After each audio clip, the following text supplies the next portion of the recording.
Quero te cumprimentar mais uma vez, agradecer por estar assistindo a um vídeo da Igreja Presbiteriana de Santo Amaro e te convidar para assistir o próximo vídeo que falará sobre o que resta de cada novo Natal nas nossas vidas.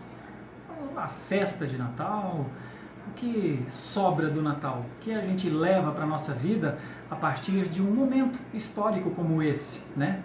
Sobram as discussões, obviamente, nessa época do Natal, acerca da sua legitimidade e tudo mais, mas o que isso pode contribuir para as nossas vidas, para o ano que está aí começando. Então eu quero te convidar para assistir esse próximo vídeo e te convidar a pensar acerca, por exemplo, de testemunho cristão, acerca de serviço cristão, acerca de lida adequada nas adversidades, o quanto um momento como esse contribui para que a gente seja aproximado da glória de Deus, que é o que importa.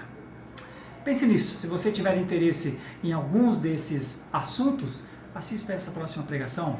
Grande abraço, Deus te abençoe.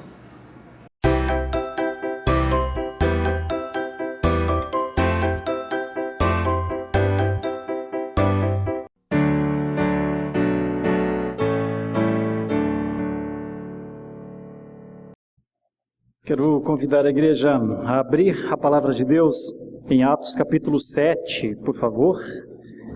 Atos capítulo 7,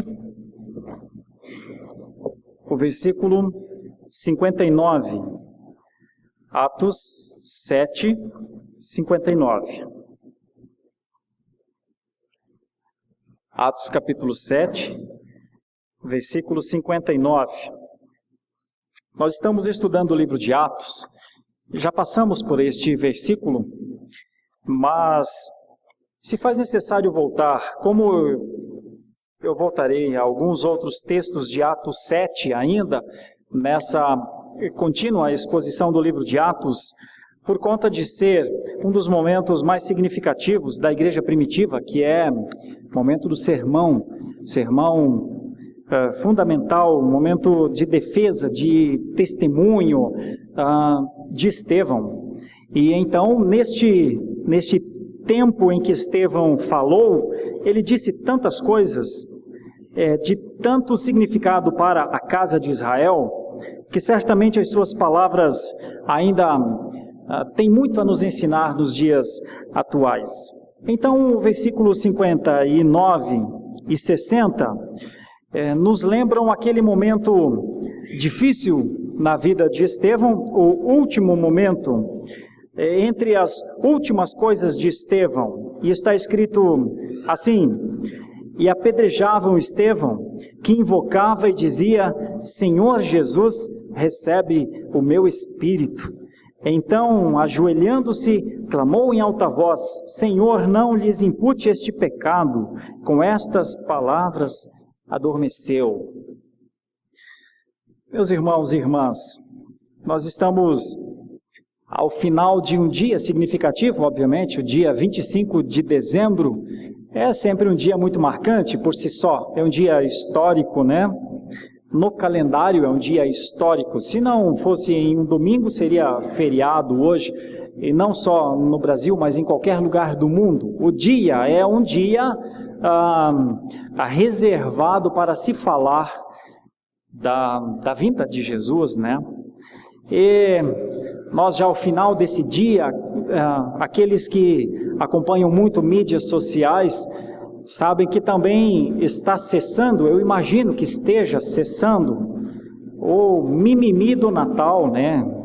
Aquilo que os novos teólogos da internet discutem com tanta propriedade: sou a favor do Natal, não sou a favor do Natal, sou a favor do Natal, mas não sou a favor do 25 de dezembro, sou a favor do 25 de dezembro e da árvore de Natal. Não, da árvore de Natal não sou só a favor do nascimento de Jesus, não sou a favor nem do nascimento de Jesus. Enfim, todos discutem com uma propriedade admirável. Admirável.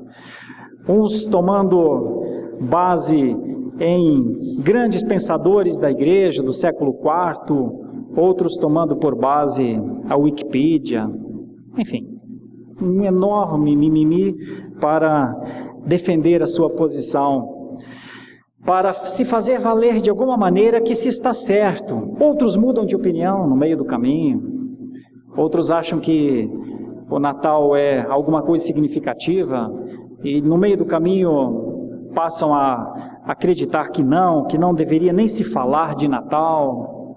Outros vão para Calvino para discutir como Calvino reagiu.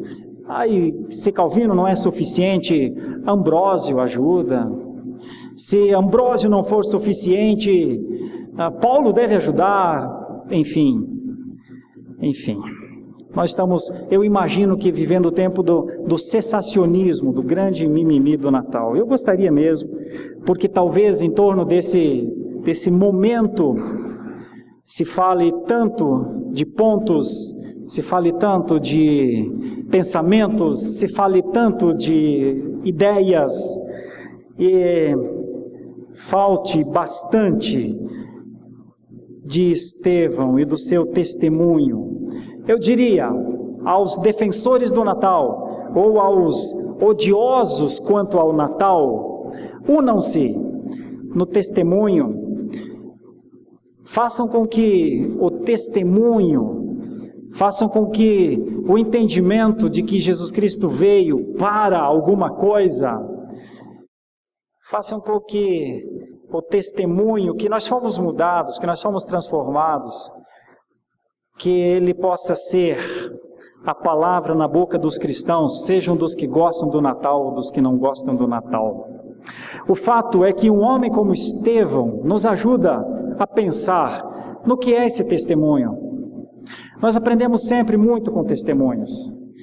Estevão é vitalmente um testemunho, porque Estevão entendeu coisas como, por exemplo, que o homem por si só não conseguiria resolver o seu problema de paz com o seu inimigo, com Deus como o seu inimigo. Estevão compreendeu que a vinda do Redentor estabeleceu um novo status, e este novo status foi vivido por Estevão. E como é que alguém vive o status de ter Jesus consigo? Como é que se expressa que Jesus está aqui? Se não pelo testemunho. Os cristãos são chamados a pensar como Estevão pensou.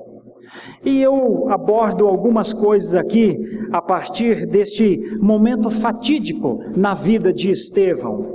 Olhe comigo dos versículos 55 para frente. Olhe, por favor, Atos 7, 55. Este é um momento muito significativo. É a última aparição de Estevão. Cheio do Espírito Santo, ele olha para o céu e vê a glória de Deus e vê Jesus à direita de Deus. Notem que o testemunho de Estevão, ele passa pelo que ele viveu. O testemunho de Estevão passa por ele ter percebido onde estava Deus, por ele ter percebido a Trindade ali, a Trindade olhando para ele, a Trindade no seu lugar de glória. Não há nenhum testemunho sem o entendimento de que Deus é Deus. Não existe testemunho acerca de Jesus sem o entendimento que Ele é Deus.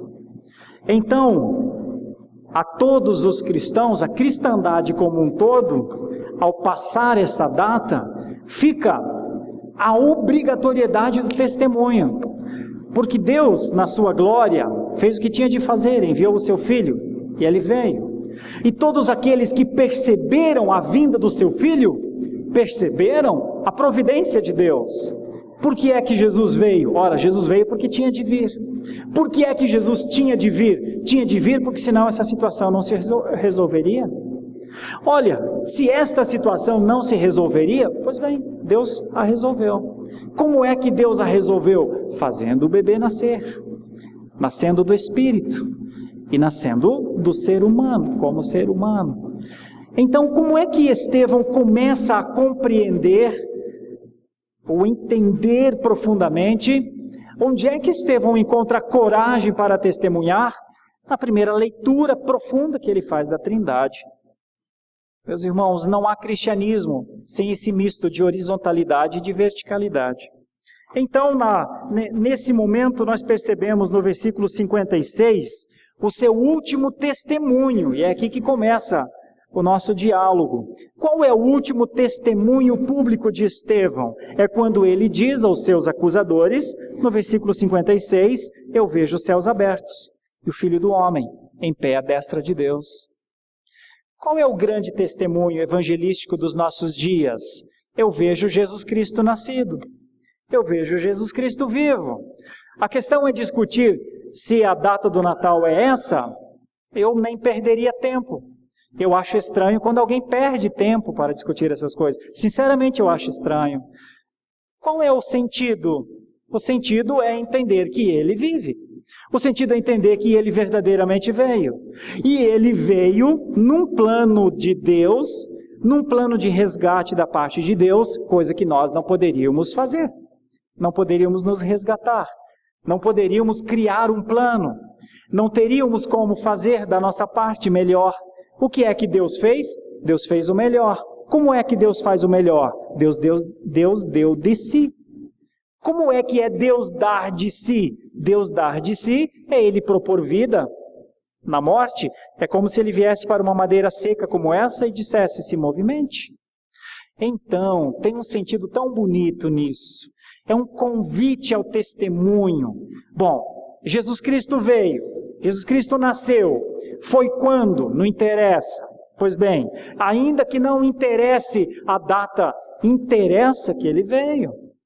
Bom, mas Ele veio para quê? Ele veio para que nós saibamos que agora Ele veio. E se Ele veio para o propósito dEle. Bom, aqui começa o nosso testemunho. Como é que começa o testemunho de Estevão? Eu o vejo. Versículo 56. Eu vejo os céus abertos e o Filho do Homem em pé à destra de Deus. Nessa última forma testemunhal de Estevão, nós percebemos em Estevão algo que você precisa pensar com calma, quando ele diz, eis que vejo o céu aberto, eis que vejo, como diz aqui no 56, os céus abertos e o Filho do Homem em pé à destra de Deus. O que é que Estevão está vendo? Estevão está vendo o seu destino. O que é que Estevão está vendo? O seu horizonte. Um pensador disse uma coisa alguns dias atrás, eu ouvi novamente esta frase. Tinha ouvido há muito tempo atrás, e ouvi novamente, e foi importante para mim. Um filósofo muito antigo disse assim, todos têm um céu sobre si, mas nem todos têm o mesmo horizonte. Há um céu sobre todos, mas os caminhos não são os mesmos. Pois bem, para onde caminham essas pessoas? Para onde caminha o mundo? Debaixo do mesmo céu. Para onde ele vai? Dá uma olhada numa praia cheia de gente. Dá uma olhada numa avenida de comércio popular.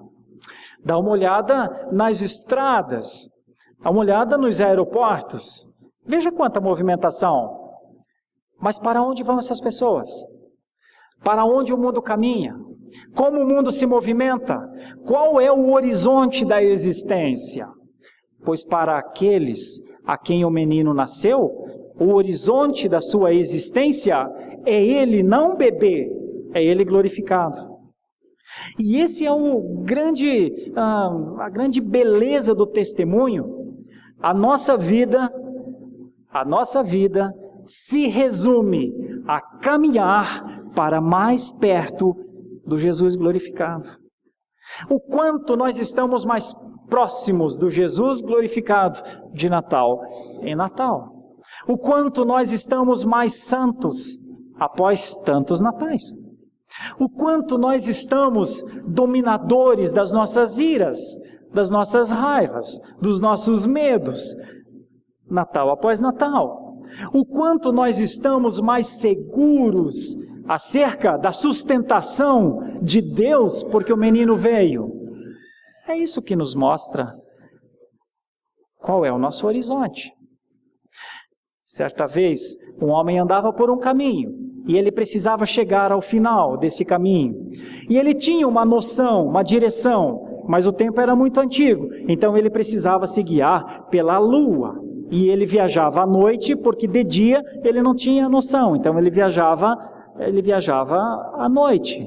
Só que bastou uma chuva e 3 ou 4 dias de chuva e obviamente céu nublado para esse homem se perder. E então, depois de se perder, ele continuou se cansando, ele continuou caminhando. E pior, ele continuou acreditando, quando passaram as nuvens, ele continuou acreditando que estava indo na direção certa. Mas bastou algumas nuvens e umas tempestades não esperadas para fazer com que ele se perdesse. Então, o pensador diz: quando você não tem uma direção segura para onde ir, pare. É melhor você parar do que continuar a andar. Quando você não tem uma direção segura de onde está a glória de Cristo, onde está a Trindade em ação, não consegue perceber, está difícil por conta das nebulosidades da vida, não está conseguindo perceber aonde está a presença da glória. O filósofo diz que é melhor parar então. É melhor parar para que a natureza entre de novo na sua forma natural, para que você possa continuar a caminhada. Passando o Natal, já não tem mais o que dizer do Natal, já tudo que tinha que ser dito já foi dito, todas as pregações já foram pregadas. O que é que resta aos cristãos a quem Jesus Cristo veio? Testemunhar da glória, a nós ter um testemunho de glória. Como é que Estevão nos ajuda nisso? Com a história contando como foi o seu último ato. O último ato de Estevão, veja o que diz aqui o versículo 60. Ajoelhando-se. Qual é o último grande testemunho de Estevão? Um homem ajoelhado diante dos seus opositores, com toda a raiva potencializada, com todo o senso de justiça em cada um deles, e com a dor sentida de uma pedrada. Como é que é o testemunho de Estevão? A sua última oração é uma oração de intercessão. Perdoa ou não coloque na conta deles este mal. Meus irmãos, o que é que fica da mensagem do Natal? Da mensagem do Natal fica o entendimento claro da nossa impotência em relação ao grande problema que tínhamos. Está resolvido. O problema está resolvido. Para todo o que crê, este problema ele não tem mais. Não existe mais o problema. Aquele que creu está salvo. Pois bem, está resolvido o seu problema, mas o cristianismo não existe para resolver o nosso problema somente. O que é que fica da grande mensagem do Natal? O testemunho. Como é que a gente superará as nossas fragilidades e continuará a testemunhar? Como é que a gente prosseguirá agora, depois do dia 25 de dezembro, quando vem o 26, o 27, o 29, o 30, quando janeiro começa? O que os natais representam para o povo de Deus? Uma aproximação maior com o Criador? Ou um refazer, um reconstruir constante? Ou fazer com que os nossos anos sejam sempre o principal motivo para que peçamos perdão? Por não termos nos adiantado, por não termos feito mais discipulado, por não termos feito mais evangelização, por não termos testemunhado mais. Para que servem esses ciclos? Servem para alguma coisa. Entre outras coisas, talvez para avaliar nossa caminhada. Se não valer de mais nada a cada final de ano, o próprio final de ano pode servir para avaliar a nossa caminhada. Então eu estou olhando aqui para Estevão e vou pontuar que a última caminhada de Estevão apontava para Jesus, é o que dizem os versículos 59 e 60, e então Estevão, com essa prática, com esse olhar, ensina-nos a testemunhar. O que é que fica do Natal? O quanto eu e você temos condição de testemunhar de Jesus. Irmãos, parece uma coisa simples, mas eu estou longe de acreditar que seja simples testemunhar. Eu estou muito distante da ideia de que isso é coisa comum para nós cristãos, testemunharmos de Jesus. Eu acho, sinceramente, que não é fácil testemunhar de Jesus. Eu acho que não é fácil, entre outras coisas, porque quando nós vamos testemunhar de Jesus, nem sempre somos entendidos. E por que nem sempre somos entendidos? Olha, tem muita coisa aí. Tem, obviamente, os desígnios de Deus, a soberania de Deus, mas às vezes tem coisas tão pequenas, tão simples, como por exemplo, você fala, mas o teu ouvinte é uma criança. Olha o exemplo, na nossa ceia de Natal, de família, eu falei alguma coisa sobre essa ideia de que há um céu para todos, mas nem todos têm o mesmo horizonte. E nós tínhamos crianças pequenas, meus filhos pequenos, sobrinhos pequenos. E quando eu terminei de falar essa frase, eu perguntei a eles, vocês entendem isso? Vocês entendem o que o tio está falando? Não. Como é que eles vão entender horizonte, né? Então eles arriscam, mas eu peço, mas diz alguma coisa aí, o que você entendeu? Bom, com esforço, crianças de 7, 8, 9 ou 10 anos, com esforço, vão falar alguma coisa próxima do que é o sentido de que há um céu para todos, mas cada um tem o seu caminho. Mas eles provavelmente não vão conseguir dizer, sim, eu entendi perfeitamente, tio, o que o senhor falou. Obviamente, todo testemunho encontra as limitações. Dentre as limitações que nós encontramos está o da compreensibilidade. Nem sempre o mundo compreenderá. É possível que o testemunho que queiramos dar seja visto, inclusive, como um fanatismo. E por isso não é fácil testemunhar. Como é que vamos testemunhar que somos crentes, se não nos aceitam falar que somos crentes? Como é que vamos testemunhar sobre a verdade, se a verdade parece algo ruim, se a verdade não traz lucro? Como vamos falar que é melhor perder esta vida para ganhar a vida futura, se o conceito atual é que nem existe vida futura, não é? Como é que vamos dizer, não me importa os prazeres do mundo, se para o mundo só existe o mundo e os seus prazeres? Então, eu estou longe de achar que testemunhar seja uma coisa fácil. Testemunhar me parece uma coisa muito difícil. Mas o que é que a testemunha então precisa fazer? Precisa ler o seu contexto. Precisa conseguir comunicar para a criança o que é o horizonte. Precisa entender o que é o horizonte para falar na linguagem infantil. Não se engane, o mundo é infantil. O mundo tem menos de 9 anos, tem menos de 8 anos para o Evangelho. Estou fazendo uma analogia com criança. Por isso o mundo canta Jingle Bell, Jingle Bell. O mundo canta as musiquinhas de Natal, como uma criança canta. Olhe para como a existência, olhe para como os executivos de Manhattan lidam com o Natal. Jingle Bell, batendo sininho.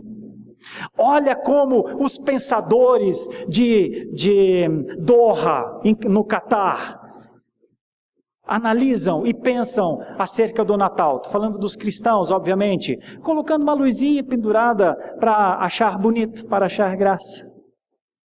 Olha como os descobridores, os cientistas mais profundos, que descobrem as coisas mais elementares da natureza, a sustentação econômica do mundo, como é que eles lidam com o Natal? Cantando uma musiquinha de Natal, falando que o menino Jesus nasceu, dizendo para Jesus nascer nos corações das pessoas. Não tenha dúvida, o mundo é uma criança infantil. Os maiores inteligentes da existência lidam com o Natal como uma criança lida. Mas os cristãos não. Então, como é que o cristão testemunha do Natal? Comunicando as verdades essenciais do Natal numa linguagem que o mundo possa compreender. Mas eu sei que não é fácil. E é por isso que eu estou dizendo, o que é que fica deste Natal? Fica a missão. O Natal nos deixou uma missão.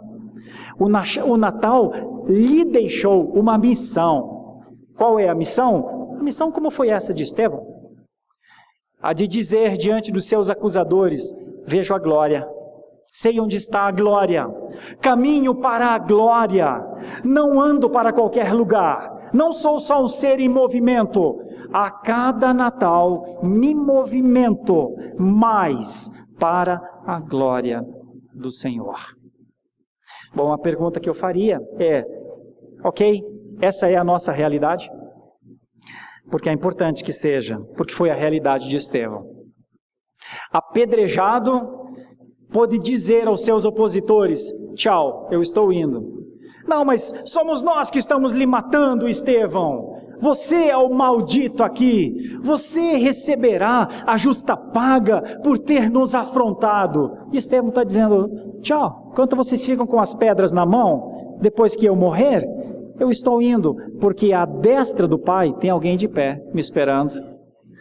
Isso é testemunho, isso é noção de direção, isso é certeza da expectativa da glória, isso é a certeza de que o Deus em ação o chama, o espera e o receberá. O que fica do Natal? O que fica deste Natal para nós, irmãos? Ter participado dos debates acerca de se podemos participar do Natal, devemos comemorar o Natal, devemos repudiar o Natal, temos que ficar do lado dos que venceram o debate de que Natal não existe, é assim? O que fica deste Natal para a igreja protestante? Se não ficar o testemunho, realmente nem existiu o Natal. Para Estevão ficou o testemunho. E como é que Estevão testemunhou, então? Agora eu vou lhe convidar a ver alguns versículos. Veja em Atos capítulo 6, dos versículos 3 a 5. Atos 6, dos versículos 3 a 5. Eu vou dizer que Estevão testemunhou por meio de como ele era como ser humano. Estevão testemunhou com a sua vida, com o seu jeito de ser. Se tem uma coisa que os cristãos devem se preocupar, é com o seu jeito de ser. Veja o que diz os versículos 3 a 5. Mas irmãos, escolhei dentre vós 7 homens de boa reputação, cheios do Espírito Santo e de sabedoria, aos quais encarregaremos deste serviço. E quanto a nós, nos consagraremos à oração e ao ministério da palavra. E obviamente o parecer agradou toda a comunidade e elegeram Estevão. Qual é a característica que eles viram em Estevão? Homem cheio de fé e do Espírito Santo. Ah, meus irmãos, o que sobrou do Natal? Além do resto da ceia, que está lá, para quando chegarmos agora à noite em casa, ainda desfrutarmos um pouco. O que sobrou da grande experiência da chegada do Messias para nós? O que chegou, o que ficou, o que permanece em nós? Em Estevão permaneceu a fé e a presença do Espírito de Deus. Sabe, irmãos, o testemunho por meio de uma vida consagrada é a grande voz do Evangelho nos dias atuais. A América Central está recebendo, neste momento, um crescimento muito grande. As igrejas reformadas estão recebendo muitas pessoas. Eu falava na reunião da mocidade domingo passado, quando eles estavam pensando discutindo os planejamentos, apresentando os planejamentos do trabalho. E eu disse a eles o que tenho visto na América Central, a partir de alguns amigos que estão trabalhando, seja na região da República Dominicana, já na Colômbia, também nas Filipinas e no México também. A igreja reformada está explodindo nessa região, porque jovens têm assimilado de tal maneira a fé reformada que eles passam a usar todo o seu potencial testemunhal para levar os seus amigos. E então eles estão levando a palavra nas salas de aula das universidades. E então eles estão aproveitando a cozinha lá no trabalho para abrir as Escrituras e testemunhar acerca da glória de Deus. Alguns estudiosos dizem que nunca se viu, nesse tempo de comunicação que nós temos, o que está acontecendo na América Central, a partir dos jovens. A igreja reformada, a continuar esse grande projeto de testemunho, de vida santa, de vida consagrada, nos jovens, será a igreja mais jovem do mundo em breve, em muito breve. E por quê? Porque o Espírito Santo de Deus tem enchido pessoas de fé para que elas vivam esse testemunho. Nós, pastores de meia idade, nos animamos muito com isso. Nós, pastores que olham para um ministério, talvez pensem em 20, 25 anos, o nosso ânimo é muito grande neste momento, porque jovens estão vivendo o testemunho de ser cheios do Espírito Santo de Deus. De onde vem esse testemunho? De Estevão. Irmãos, o que fica deste Natal?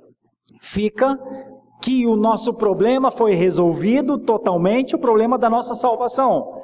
E que aqueles que tiveram o seu problema resolvido são agora os megafones de Deus. Por isso, eu insisto, não vale a pena ficar em discussões periféricas. Não fique, isente-se disso. Jovem protestante, não entre em conversas de altercadores, de disputas, de tolos. A grande maioria das discussões da internet hoje são discussões de tolos. Eu conclamo aos jovens protestantes, abandonem essa prática é uma prática irrelevante. Estudem os 5 solas, estudem a teologia reformada, compreendam o conceito da depravação total para entender que Deus resolveu o nosso problema. Estudem o conceito da graça irresistível para entender que ninguém pode resistir ao menino que nasceu. Estudem acerca da fé para entender que só ela verdadeiramente agrada a Deus e que nós dependemos de Deus para sermos cheios de fé. Estudemos juntos que a Escritura é a Escritura, mas acredite, você não defenderá só a Escritura em mídias sociais se primeiro você não comer dessa Escritura como quem faz uma refeição. Se você não leu as Escrituras, abandona o conceito de reformado. Não tem quem seja reformado sem ler as Escrituras. Ninguém é reformado de um ponto. Ninguém é reformado de 2 pontos. Ou você é reformado nos 5 pontos, ou ainda precisa se reformar. A igreja protestante pode estar vivendo o melhor tempo da sua história, mas para isso ela precisa compreender claramente o que é o testemunho que ela tem que dar. E pode acreditar, o testemunho não são as discussões vãs que eu tenho visto. Por que é que eu estou dizendo isso para vocês? Porque me dei ao luxo, nesses 2 ou 3 dias, que faz parte das minhas férias, ler um pouco acerca do que as pessoas protestantes estão falando. Meu Deus do céu, tenho vontade de sair do Facebook. Tenho vontade de abandonar isso. E não sei se não vou fazer isso ainda. Meu Deus, que acúmulo de nada. Meu Deus, que montanhas de nada! Meu Deus, que montanhas de perdição total para discutir, para conseguir no final brigar, inclusive, com irmãos de fé. Tem gente brigando acerca de se o Natal é no dia 25 ou não.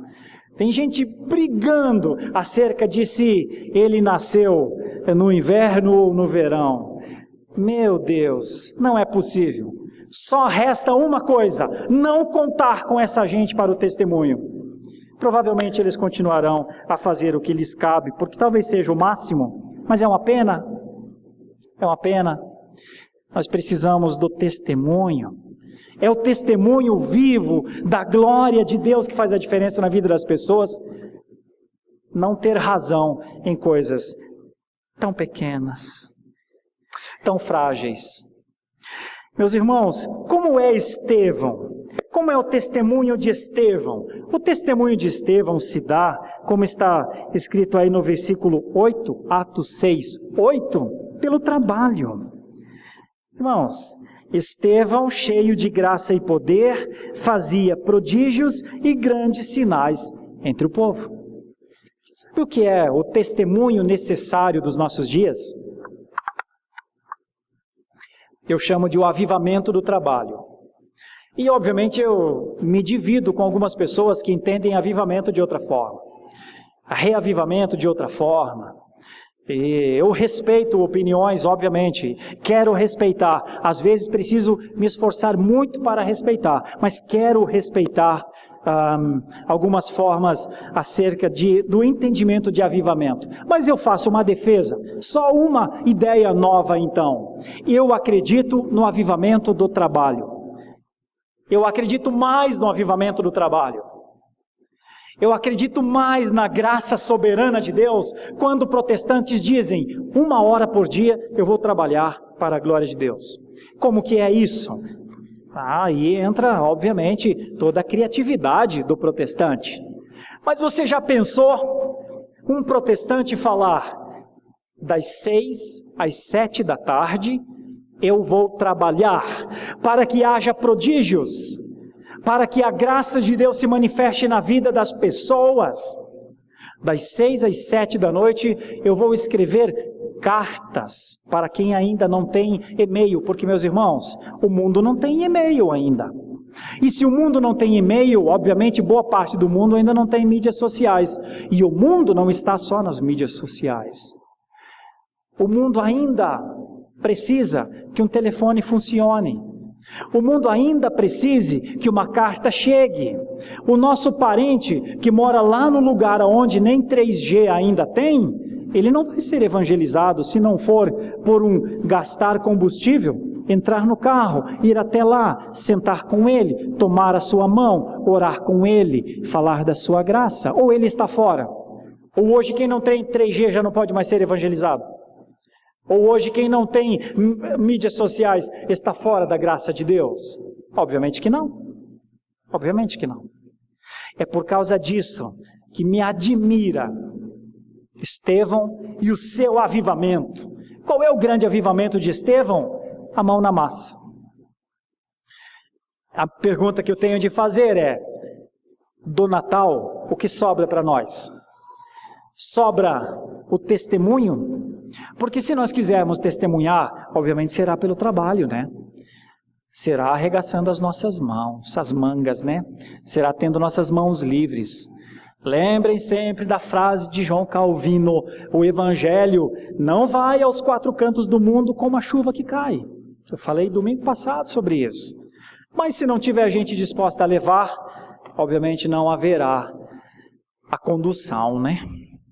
Então, qual é a minha oração? É que o Senhor nos faça condutores.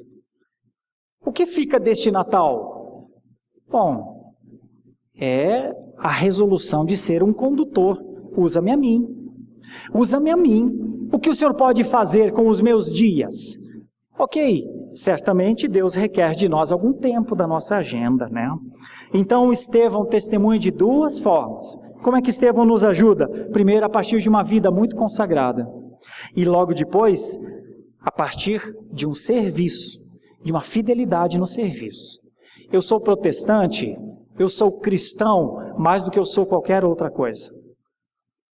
Eu sou cristão mais do que eu sou pai, mais do que eu sou marido, mais do que eu sou amigo, mais do que eu sou funcionário, mais do que eu sou profissional. Eu sou um bom pai, quero ser. Eu sou um bom amigo, quero ser. Eu sou um bom funcionário, quero ser.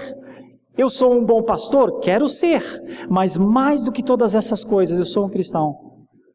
E se eu, como cristão, não puder me dedicar ao serviço fiel, eu vou talvez ser um bom pai, talvez ser um bom amigo, talvez até ser um bom pastor, mas talvez não ser um bom cristão.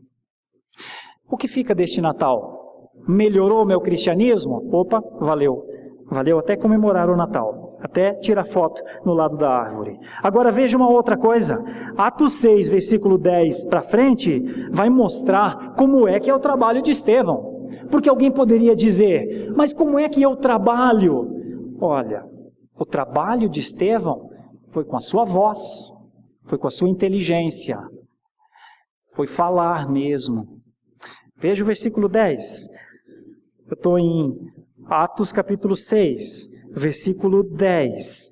E não podiam resistir à sabedoria e ao Espírito pelo qual ele falava.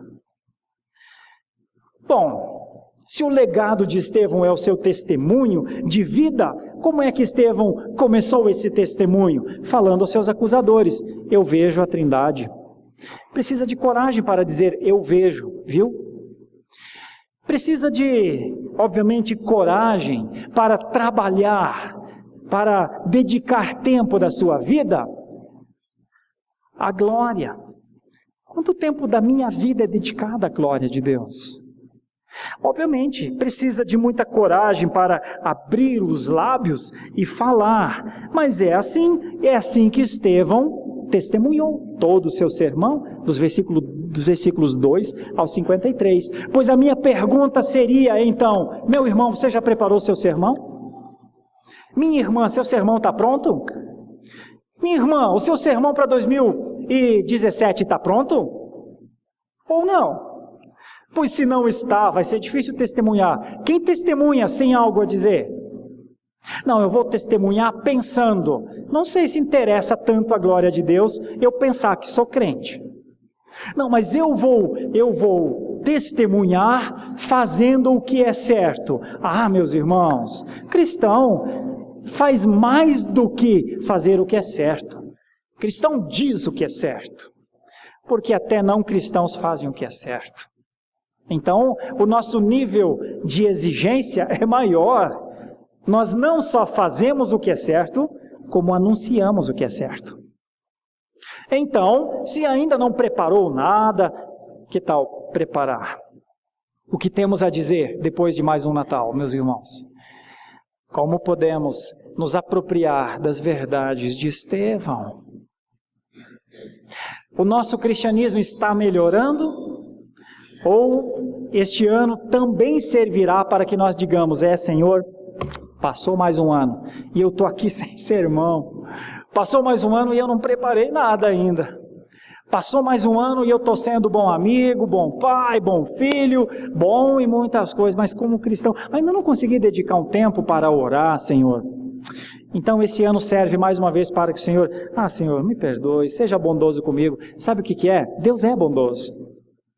Mas a gente pede o privilégio da participação, da cooperação. Mais um ano perdido. Seria para reconsiderar, pois essa é a minha perspectiva. Estevão é uma perspectiva de restauração, de reconsideração. Agora veja mais. Estevão testemunha no versículo 59 de maneira parecida com o seu mestre, que é o perdão aos inimigos. Meus irmãos, amar aos inimigos, obviamente é uma coisa difícil, por isso que eu digo que é difícil testemunhar. Irmãos, amar aos amigos é uma coisa muito fácil. Os assaltantes amam seus amigos, os estupradores amam seus amigos, os ladrões, os assassinos amam seus amigos. Todos amam seus amigos. Amar os seus amigos exatamente não é sinônimo de bom testemunho. Todos amam, faz parte da humanidade.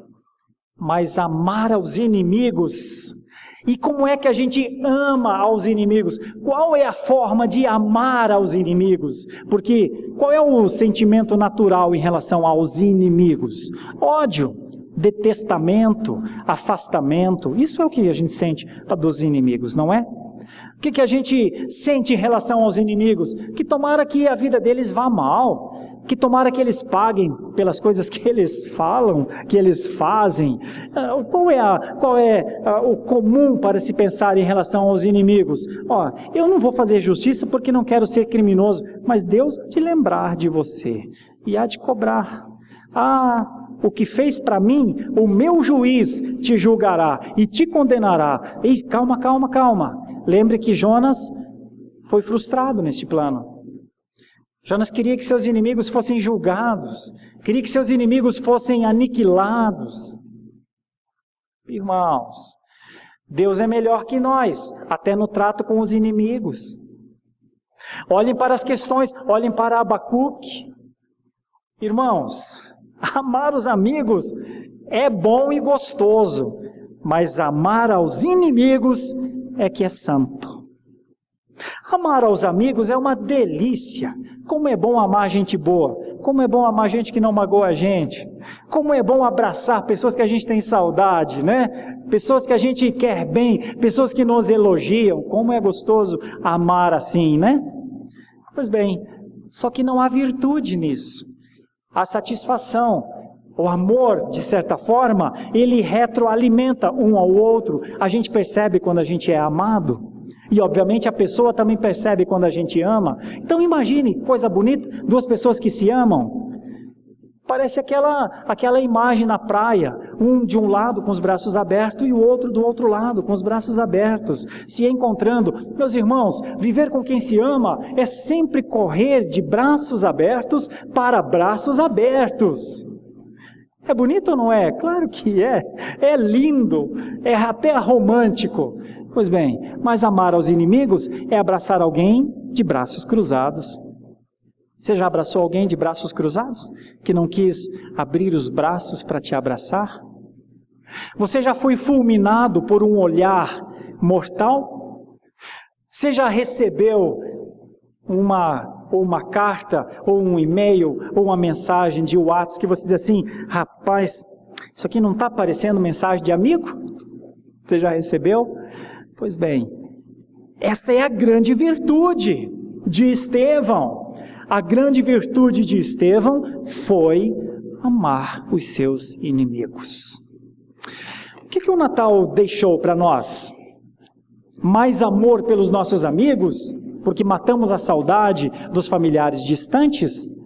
Ou deixou mais amor pelos nossos inimigos? Sabe por quê, queridíssimo e queridíssima? Você deve ter inimigos. Se você é um bom cristão, provavelmente você tenha inimigos. E eu tenho que te dizer uma outra coisa ainda mais desanimadora: quanto mais bom cristão você for, mais inimigos você fará. E como é que você lida com os seus inimigos? Com oração imprecatória? Não, porque talvez Deus não queira fazer isso com seus inimigos. Então o que sobra de mais um Natal na nossa vida? Talvez mais amor por pessoas que nos fizeram, achamos que nos fizeram, porque às vezes os nossos inimigos estão a serviço de Deus fazendo coisas boas, né? Mas a gente acha que eles estão fazendo coisas ruins. Bom, pense, Estevão resolveu falar com Deus sobre os seus inimigos. Você já resolveu em algum momento falar com Deus acerca dos seus inimigos? Sabe por que a gente muitas vezes não fala? Porque a gente não quer nem conceber a ideia que a gente tem inimigo. Eu não tenho inimigo, pastor. Eu sou uma pessoa de bem. Eu estranho cristão tão de bem que não tem inimigos. Normal é ter inimigos, sim. Cristão sem inimigo provavelmente tem alguma coisa estranha e errada com ele. Pois bem, por quê? Mas é como Estevão vai trabalhar. Estevão se divide em relação aos judeus que o mataram, porque enquanto eles têm a vingança, ele tem a esperança. Qual é a forma de Estevão trabalhar com seus inimigos? Quando é que Estevão se separa dos seus inimigos?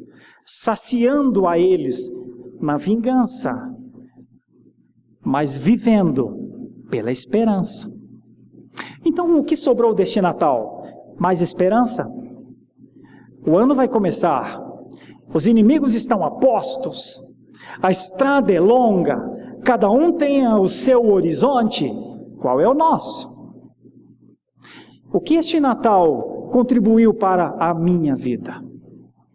O que ele contribuiu para a nossa vida de protestantes?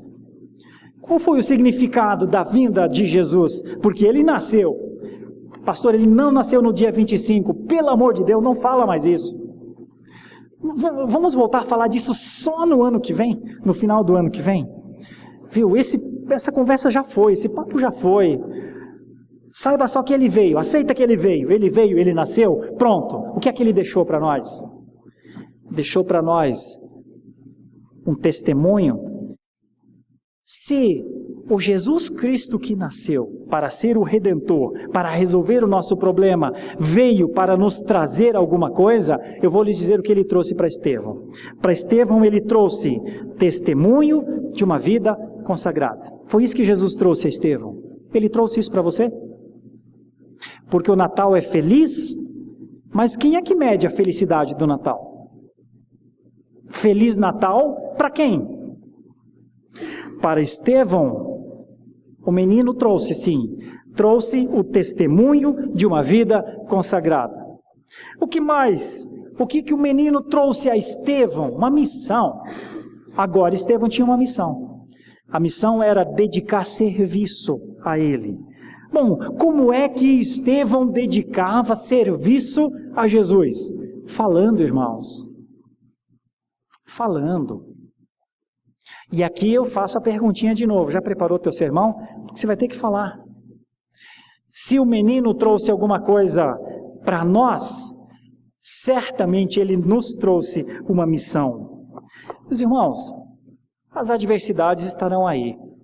2017 provavelmente será um ano difícil para os cristãos, como todos os anos têm sido.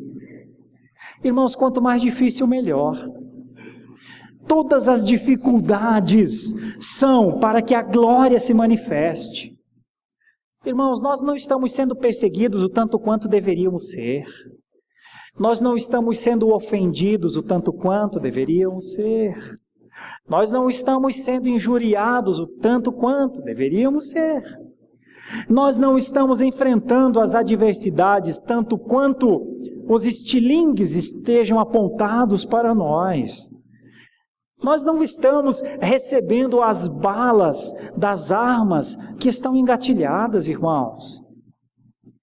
E por conta de nós não estarmos passando por tudo isso, também não temos mártires. O cristianismo vive a experiência do martirismo, da defesa, da identificação, da estevanice. Olha, que cristianismo é? O cristianismo distante do testemunho de Estevão, não é? Mais um ano? Mais uma promoção no trabalho? Mais uma cura que tive na minha doença? Irmãos, nós vamos nos acostumar a esse tipo de ano? É a isso que nós vamos dizer, Deus me abençoou, Deus esteve comigo, é a isso.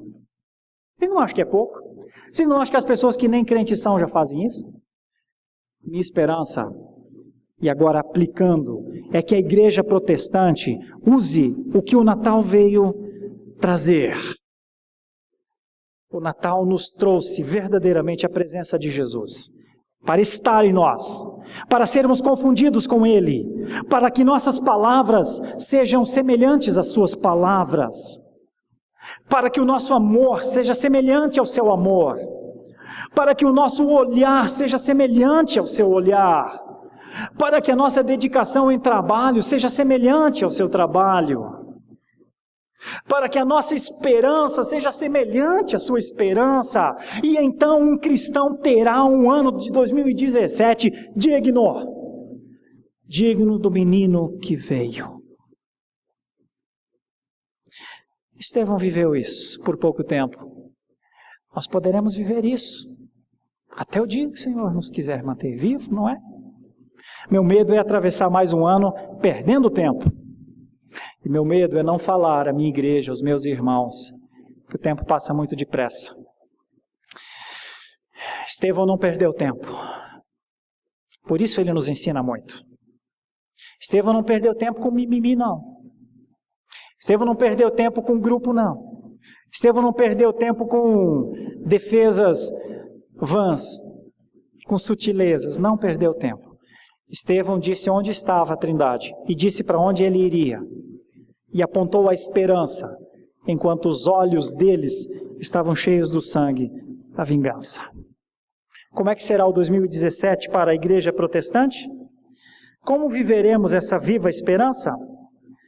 Que o Senhor nos dê a graça. O Senhor nos dê a graça. Irmãos, nós somos carecentes da graça.